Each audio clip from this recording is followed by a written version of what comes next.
పట్టుకోరండి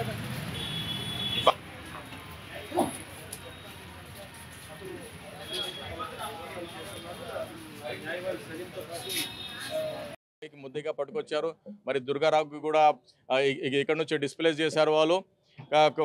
అదే 2-3 డేస్ తర్వాత ఆయన కూడా వదిలేశారు. సో ఈ కేసులో జగన్మోహన్ రెడ్డి అటాక్ కేసులో సతీష్ కుమార్ జైలుకి వెళ్ళిన తర్వాత నేను బెయిల్ వేశాను. బెయిల్లో వాదన ప్రతివాదన అయింది. ప్రతివాదనలో ఏమంటే గుల్కరాయి ఉంది కదా, అది వెపన్స్ కేటగిరీలా రాదు, వెపన్ లిస్ట్లా రాదు అది. అందుకే అది హత్యాయత్నం కింద మెన్షన్ చేయరాదని కోర్టుకి గట్టిగా వాదించాను. మరి కోర్టులో కూడా పోలీస్ తీసుకొచ్చిన రిపోర్ట్స్ కూడా అతను ఓన్ స్టేట్మెంట్ ఉంది. ఆ ఓన్ స్టేట్మెంట్ బేస్ చేసి అతన్ని అరెస్ట్ చేశారు. దాని తప్ప ఏం లేదు అని నేను వాదించాను. మరి జగన్మోహన్ రెడ్డికి సతీష్కి అసలు శత్రుత్వం కూడా ఏం లేదు. సతీష్ ఒక మామూలు అబ్బాయి, అతను ఎలిమెంటరీ స్కూల్ కూడా వెళ్ళలేదు. జగన్మోహన్ రెడ్డి ఎక్స్ సీఎం కొడుకు, ఇప్పుడు సీఎం.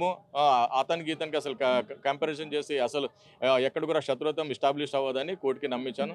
మరి ఏముందంటే జగన్మోహన్ రెడ్డి అందులో బాధితుడు ఉన్నాడు. ఆయన 161 స్టేట్మెంట్ కూడా రికార్డ్ చేయలేదు. ఆయన విధి విధాన్ని గౌరవించాలి జగన్మోహన్ రెడ్డి. దాన్ని కూడా వైలేషన్ చేశారని నేను కోర్టుకి కన్విన్స్ చేశాను. సో ఆ బేస్ మీద కోర్టు నమ్మి అతనికి బెయిల్ ఇచ్చింది. సార్ సతీష్ ఒప్పుకున్నా, సలీం ఒప్పుకున్నా, పోలీస్ దగ్గర ఒప్పుకుంటే అది చల్లదు. అది ఆర్టికల్ 20 క్లాస్ 3కి వైలేషను, మరి ఎవిడెన్స్ యాక్ట్ 25కి వైలేషను, ఎన్డీపీ యాక్ట్ 67కి వైలేషను. ఇప్పుడు నేనే చెప్తాను జగన్మోహన్ రెడ్డి మీద రాయేసానంటే అది నా మీద కేసు కట్టడానికి రైట్ లేదు. పోలీస్కి ఎస్టాబ్లిష్ చేయాలి. అది ఎస్టాబ్లిష్ చేస్తేనే అవుతుంది. అలా అయితే అందరు ముద్దాయి అవుతారు. సో రూల్ ఆఫ్ లా ఉంది, రూల్ ఆఫ్ లాకి ఫాలో అవ్వాలి. సో రూల్ ఆఫ్ లాకి వైలేషన్ చేశారనే కదా నేను ఈ కేసు మీద వాదించి అతను బయట తీశాను. బయటపడ్డాడు. ఎంతమంది ఎన్ని కుట్రలు చేసినా కూడా ఆఖరికి న్యాయమే గెలిచిందని లాయర్ సలీం గారు చెప్తున్న పరిస్థితి.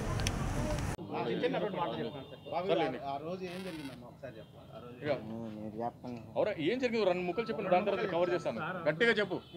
మేము ఆ రోజు మా ఫ్రెండ్స్ కటింగ్ చేసుకుంటున్నాం సార్ ఇక్కడ ఆర్చి దగ్గర. అయితే ఇంకా పోలీసులు వచ్చిండ్రు.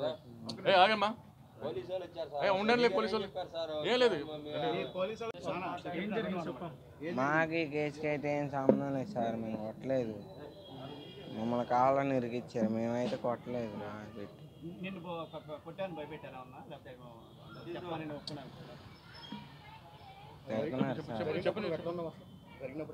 అసలు మేమైతే అక్కడ లేము కూడా లేము సార్. మేము కొట్టలేదు. మాకు ఈ కేసుకి ఏం సంబంధం లేదు. మమ్మల్ని కావాలని ఇబ్బంది పెట్టలే కానీ భయపెట్టించారు సార్.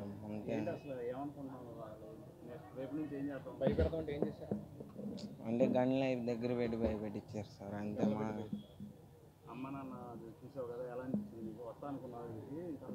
రాలేను అనుకున్నా సార్.